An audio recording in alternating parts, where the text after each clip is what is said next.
Hello chess friends and welcome to Jozarov Chess Channel and welcome back to the FIDE World Rapid Chess Championship in 2022. So we're now in the round 8 of the super event and things are heating up. I'm not sure how to describe what's going on in the super event. We have so many ups and downs. We have so many potential leaders in the super event. We have also great potential matches that we'll see maybe in the future, because I think one of the most dynamic events that could happen in this Rapid Chess Championship is a potential match between Magnus Carlsen and Hans-Moke Niemann, because we know their past, and Hans-Moke Niemann played an awesome second day today. He won his 2 games today, and with the third win he could reach maybe the top and maybe in the next round meet even Magnus Carlsen in the super event. So be prepared. This was simply again a brutal chess event, and we're starting now at this round 8 with a beautiful game between Hans-Moke Niemann and Parham Maghsoodloo.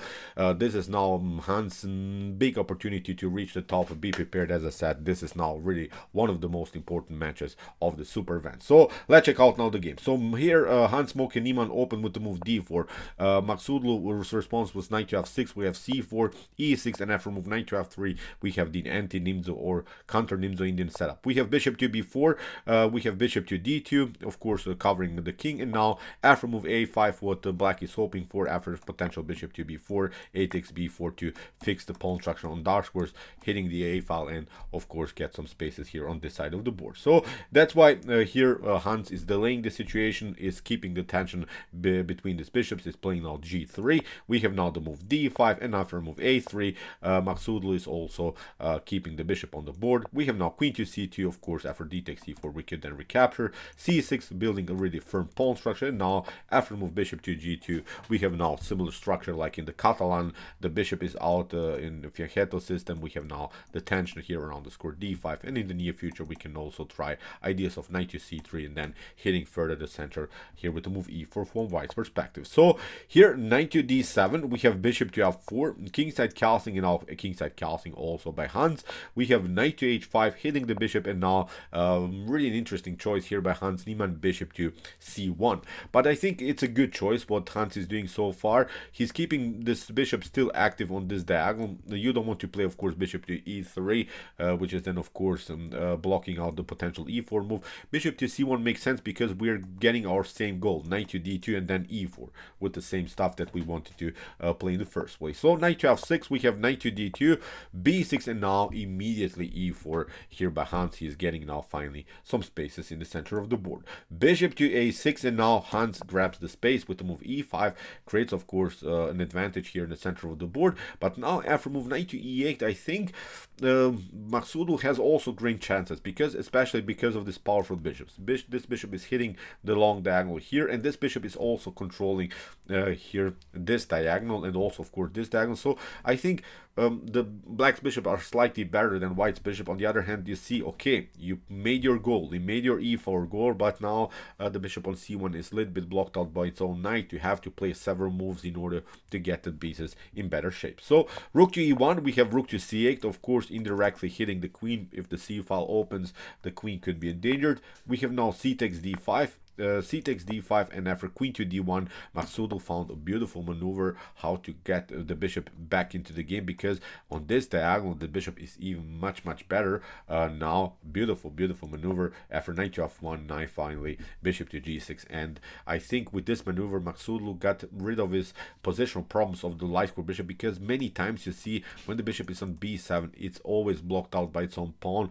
Now, as we said, with this beautiful maneuver the bishop gets rerouted. It has now great activity, and in the beginning we have said the bishop on e7 was good anyway, so it's now powerful position here for black too. So now here Hans-Moke Niemann makes his first inaccuracy maybe in the game.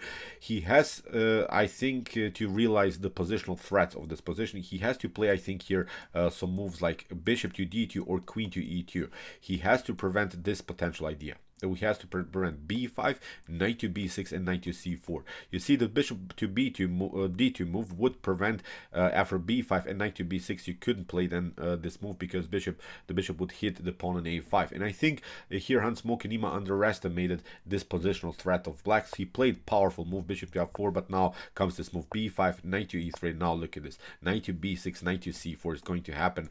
This is now great square. If you play b3, then you're weakening, of course, your a3 pawn. So from this point on, I think black is simply taking over because just one bishop's move. Okay, we have to say Hans has here a great activity with his pieces, but I think with this maneuver bishop to g6 here, black has also great defensive resources. Bishop is here, bishop is covering, the knight is also defending the king. So okay, maybe white can push further with h4, h5, but it's a long shot. Of course, black is much faster with this idea to jump with the knight on c4. So we have queen to e2, knight to c4 is happening, and if you take, of course, we'll get here pawn majority with the d takes c4, or even b takes c4 is an opportunity. Whatever you want to play is perfectly fine. Here we opening the b file. If you play in this way, we have a pawn majority attack here on the queen side. So here, as I said, black should be much better. So that's why Hans continues with rook to c1, continuing the pressure around the square c4, knight to c7, and now h4.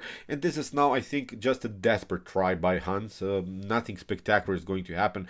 Even if you try some ideas of knight to h2, h5, still this can be met with h6 and then bishop to h7. So still the bishop will have some spaces. So you can also try h5 in order to block further out the position. So here Maxudo plays a beautiful move, knight to a. I really love this move because it creates a further support of this powerful square c4. We have occupied now the square, and we're just playing around this beautiful square here from black's perspective. Knight to h2 was played by Hans. We have h6. Now he goes with this idea, knight to g4, and of course Maxudo continues with the pressure with the move knight to b6. And there is now maybe this line, knight to h6, g takes h6, bishop to h6, but I think black doesn't have to react here. Here black can take knight to e3, queen to e3, knight to c4, queen to e2 could happen and similar stuff, and I think black is perfectly fine here.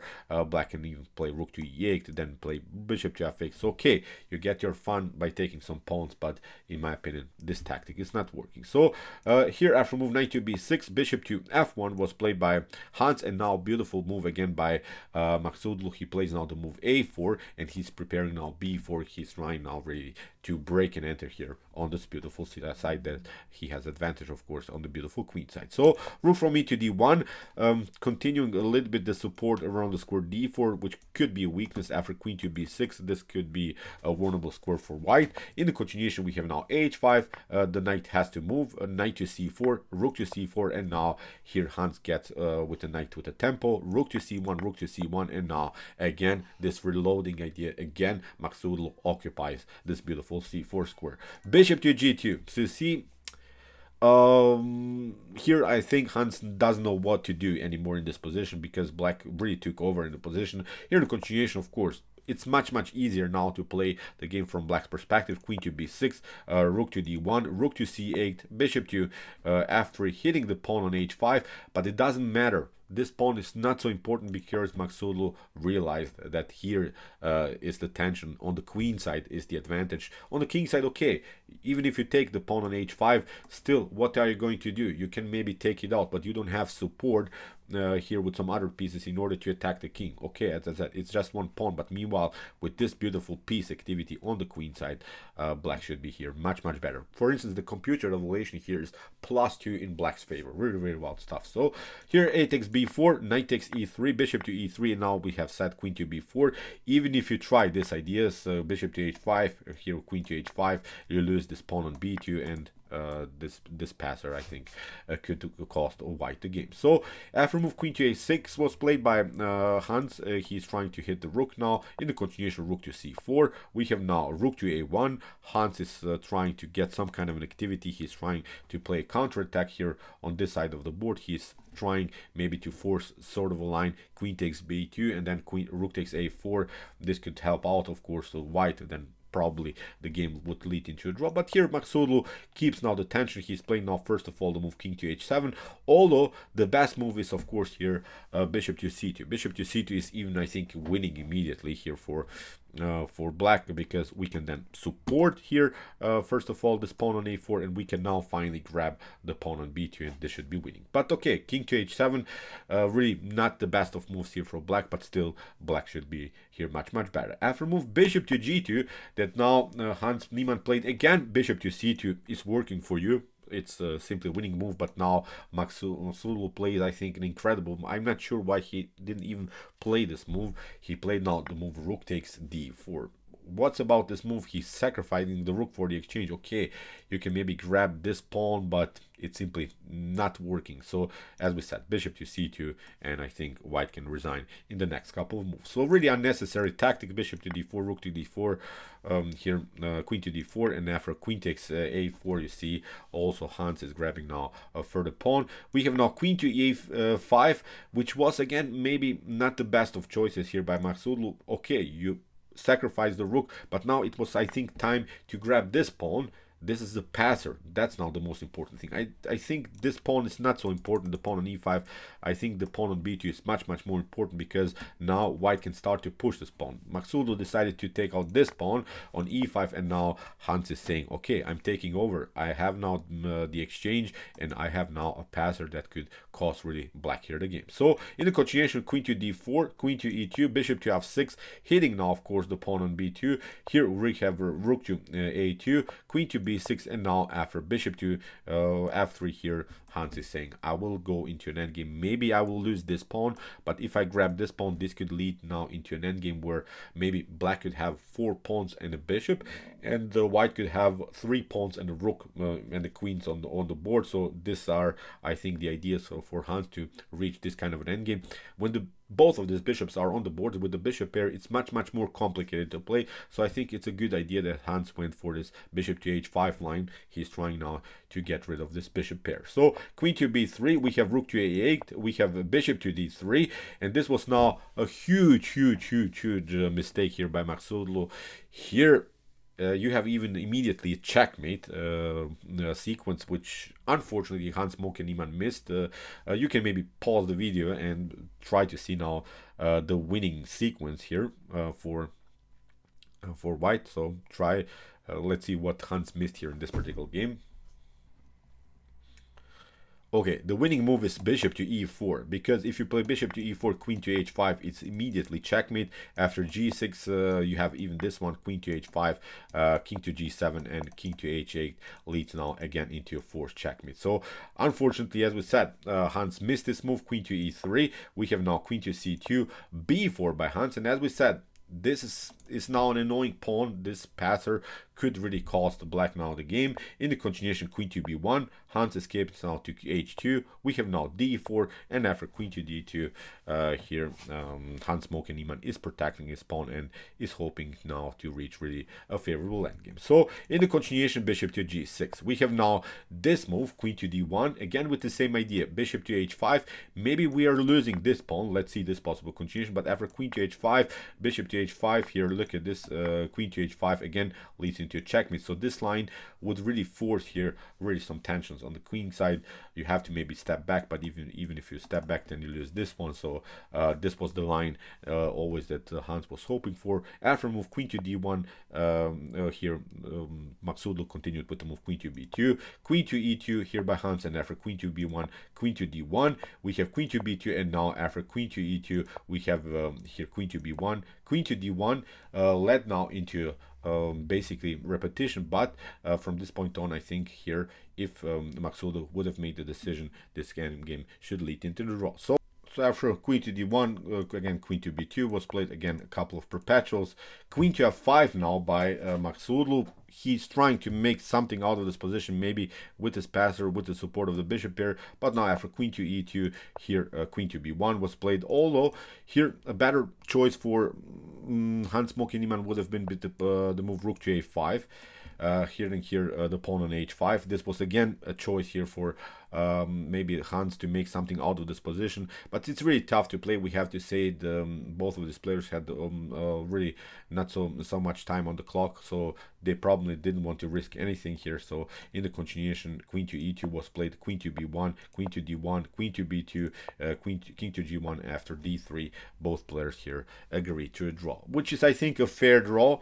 Maxoglu had a better position through the whole game, but Hans Niemann had this winning chance with his checkmate in 3. This was a great possibility. Here, I think both of them really didn't want to risk anything, although there is this computer evaluation, probably you should play this one, you should play this one.